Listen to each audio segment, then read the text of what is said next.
नमस्कार। आज इस वीडियो के माध्यम से मैं पूरे बिहार प्रदेश के नियोजित शिक्षकों को हड़ताल संबंधित कुछ संदेश देना चाहता हूँ। सबसे पहली बात है कि ये हमें याद रखना है कि हड़ताल में हम 17 फरवरी 2020 से डटे हुए हैं बिहार राज्य शिक्षक संघर्ष समन्वय समिति के आह्वान पर। एक बात हमें याद रखना है कि हड़ताल जारी है और जारी रहेगी, तब तक जारी रहेगी जब तक कि हमारी मांगें पूरी नहीं होती है और बिहार सरकार सशर्त हमारी बातों को नहीं मान लेती है। मैं प्रेम प्रकाश मिश्रा, जिला सचिव TSU NSS भागलपुर,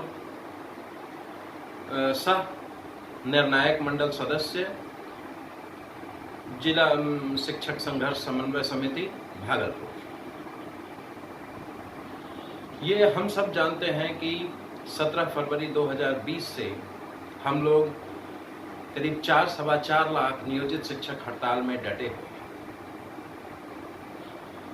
और इसमें पूरी मुस्तैदी से एकजुटता के साथ हम लोग डटे हुए हैं और विभिन्न प्रखंड संसाधन केंद्रों में हम लोगों ने तथा जिला में जा जाकर धरना प्रदर्शन किया।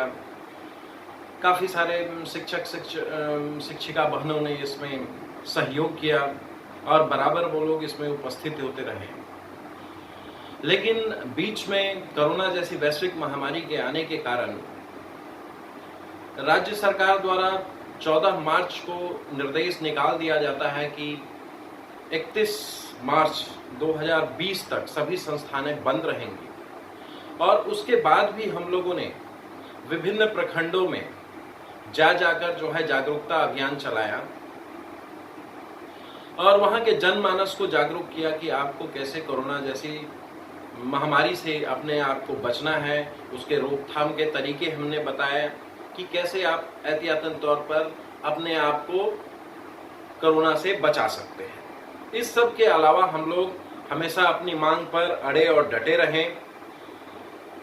दूसरी बात है कि इस कारण से 22 मार्च को जब जनता कर्फ्यू लागू हुआ तो उसके बाद लोगों में काफ़ी सारा संशय हुआ और फिर 24 तारीख को पूरे राष्ट्रव्यापी लॉकडाउन कर दिया गया अगले 21 दिनों के लिए। इसमें थोड़ी सी शिक्षकों को दुविधा आई कि हमारे हड़ताल की क्या स्थिति होगी। प्रदेश में हमारे शिक्षक संघर्ष समन्वय समिति के सदस्य लोग वो लोग भी काफ़ी परेशान थे। फिर हम लोगों ने ईमेल कैंपेन चलाया जिसके थ्रू हम लोगों ने प्रधानमंत्री को, मुख्यमंत्री को, राज्यपाल को, राष्ट्रपति को, मुख्य न्यायाधीश को, ह्यूमन राइट कमीशन को, सभी को हम लोगों ने लिखा कि हम लोग ऐसी वैश्विक महामारी में जहां पर सभी लोगों को वेतन भुगतान दिया जाता है, आर्थिक मदद दी जाती है, वैसी स्थिति में पहल कर हम लोगों के प्रति भी सरकार संवेदनशील हो और हम लोगों की मांगों को पूरी की जाए। परंतु अभी तक इस संदर्भ में सरकार द्वारा जो है कोई ठोस निर्णय नहीं लिया गया है। 24 अप्रैल 2020 को जब वीडियो कॉन्फ्रेंसिंग हुआ तो इसमें माननीय मुख्यमंत्री श्री नीतीश कुमार जी को मालूम चला कि लगभग 90% नियोजित शिक्षक पूरे बिहार प्रदेश के हड़ताल में हैं और पूरे चट्टानी एकता के साथ डटे हुए हैं। जब उनको इस बात का आभास हुआ तब उन्होंने अफरा तफरी में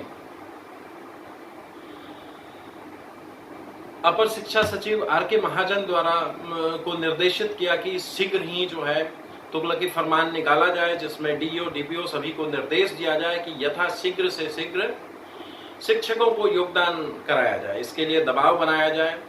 जिसके लिए DO DPO ने पत्र भी निकाले 24 तारीख को DO के नाम की अगर विगत 3 दिनों के अंदर अगर आप अधिक से अधिक शिक्षकों का योगदान नहीं करवाते हैं तो आपके ऊपर कार्रवाई की जाए। इस कारण से जैसा कि समाचार पत्रों में भी सुनने मिला, बहुत जगह शिक्षकों में एक अफरा तफरी का माहौल हो गया। लोग संशय की स्थिति में थे कि आखिर ऐसे माहौल में क्या किया जाए। बहुत जगह सो कॉल्ड कुछ जयचंद नेता जो हमेशा हर आंदोलन में, अभियान में रहते हैं, वैसे लोगों ने कुछ जगह पर हड़ताल को कमजोर किया जिस कारण से बार बार शिक्षकों का फोन आते रहा कि आखिर ऐसी स्थिति में क्या किया जाए। तो इसमें हमने एक चीज़ देखा कि बहुत शिक्षकों की मांगे रहीं कि आखिर हम जो है हड़ताल से क्यों न वापस जाएं, क्योंकि हमारी सुध लेने वाला कोई नहीं है। तो वैसे शिक्षकों को हम संदेश देना चाहते हैं कि अभी वर्तमान में हमें डरने की जरूरत नहीं है, किसी भी तरह की दुविधा की स्थिति में नहीं रहना है। दूसरी बात है कि हड़ताल तब तक जारी रहेगी जब तक कि हमारी मांगे पूरी नहीं होती है। शीघ्र ही सरकार बैकफुट पर आएगी, शीघ्र ही सरकार हमारी मांगों को मानेगी और लोग जो वापस जाने का भी सोच भी रहे हैं तो उनको कम से कम उन 60-62 शिक्षक जो हमारे इस हड़ताल के दरमियान मौत के मुंह में समा गए, उनके परिवार के बारे में सोचिए, उन शिक्षकों के बलिदान के बारे में सोचिए। तथा आपको यह भी सोचना चाहिए कि बहुत सारे हमारे शिक्षक भाई बंधुओं पर निलंबन की कार्रवाई हो गई है, तो उन लोगों ने आखिर ऐसा क्यों झेला? हम ही लोगों के लिए ना। तो हमें हर हाल में अपने शिक्षक भाई बंधुओं के विषय में सोचना है। किसी भी परिस्थिति में हम हड़ताल से वापस नहीं जाएंगे। ये हड़ताल अंत तक जारी रहेगा जब तक कि वार्ता नहीं हो जाती है, हमारी मांगे पूरी नहीं हो जाती है। कुछ शिक्षकों का संशय रहता है कि अगर 3 महीने तक या 90 दिनों तक से अधिक की अवधि हो जाती है तो क्या उसमें सेवा टूट माना जाएगा? बिल्कुल नहीं माना जाएगा, क्योंकि अगर हम 2012 की नियमावली को देखते हैं तो उस नियमावली में स्पष्ट निर्देशित किया गया है कि अगर आप सूचना देकर जो है हड़ताल में जाते हैं तो उस केस में आपके ऊपर कोई सेवा में टूट नहीं मानी जाएगी। उसके बाद वो तब है जब हम बिना सूचना के जाते हैं। और रहा जहां तक इस हड़ताल की बात, तो हमने पूर्व में ही सूचना दे दी थी हड़ताल में जाने से पहले, चाहे वो मुख्यमंत्री जी हों, चाहे वो विभिन्न शिक्षा पदाधिकारीगण हो, सभी को हमने समय समय पर सूचित किया, आगाह किया पहले भी कि हम लोग हड़ताल में जाने वाले हैं।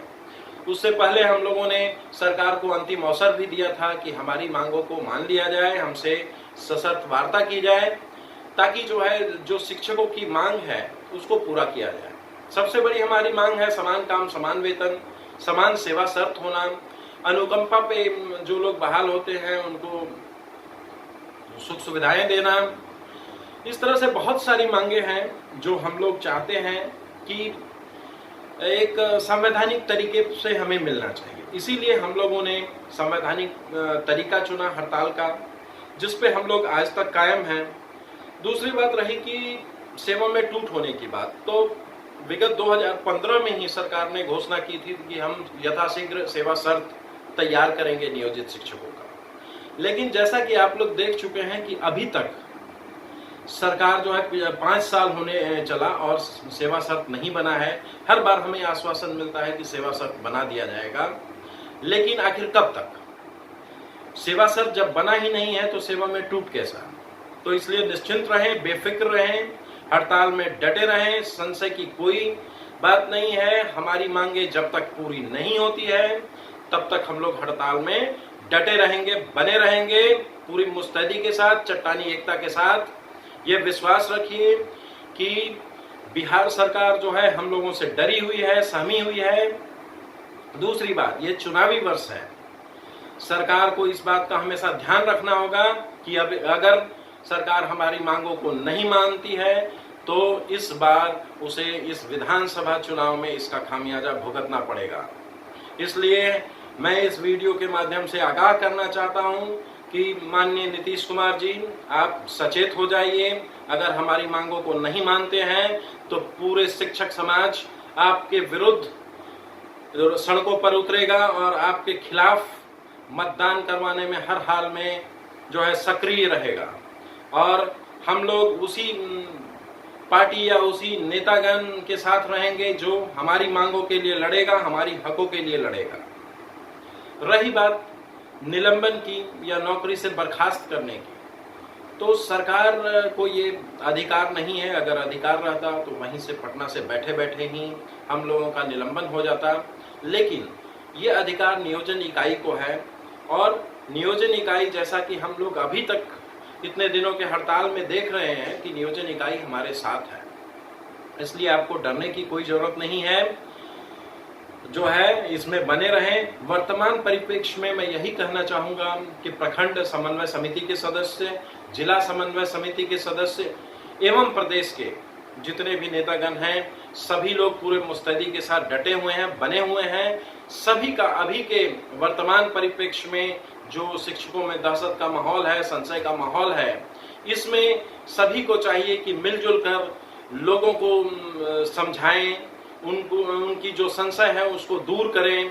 तथा मैं यह भी कहना चाहूँगा कि जितने भी संघ के प्रदेश नेतृत्व हैं करता, वे कम से कम फेसबुक लाइव के माध्यम से या विभिन्न माध्यमों से, सोशल मीडिया के माध्यम से शिक्षकों को जागरूक करें, शिक्षकों को जो है प्रेरणा भरें, ताकि वे हमेशा चट्टानी एकता के साथ इसमें डटे रहें। क्योंकि अभी शिक्षकों में थोड़ा सा जो है संशय है, और मैं अंततः सभी शिक्षकों से ये जरूर कहूँगा कि आप लोग इस बात के लिए निश्चिंत रहें, समन्वय समिति आपके साथ है, आपका बाल भी बांका नहीं होने देगी, और हर स्थिति, हर परिस्थिति में हम आपके साथ हैं। अगर आपके ऊपर कोई भी कार्रवाई होती है तो आप लोग जो है समन्वय समिति से संपर्क कर सकते हैं, और हम आप लोगों के हितों की हम लोग रक्षा करेंगे। अंततः सरकार को हमारी मांगों को मानना पड़ेगा, और इसके अलावा सरकार के पास कोई विकल्प भी नहीं है। और सबसे बड़ी बात है कि हम लोगों को, जैसे अभी तक हम लोगों ने अपने एकता का परिचय दिया है, इस तरह से सभी को मिलजुल कर रहना है और अपने हकों के लिए लड़ना है। यह किसी को भी नहीं सोचना है कि यह जो है किसी व्यक्ति विशेष की लड़ाई है, यह पूरे शिक्षक समाज, पूरे नियोजित शिक्षकों की लड़ाई है।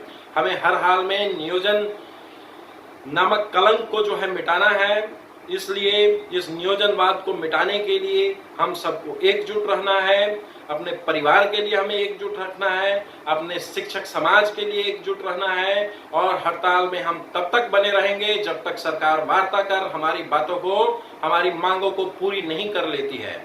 इसी के साथ मैं इस वीडियो को अंत करता हूँ। धन्यवाद सभी का। सभी से आग्रह है कि इस हड़ताल में बने रहें, डटे रहें और चिंता नहीं करें। यह हमारी अंतिम लड़ाई है, क्योंकि यह चुनावी वर्ष है। सरकार को हर हाल में हमारे आगे झुकना होगा, हमारी मांगों को मानना होगा। जय शिक्षक समाज, जय शिक्षक वर्ग, शिक्षक एकता जिंदाबाद। जय हो।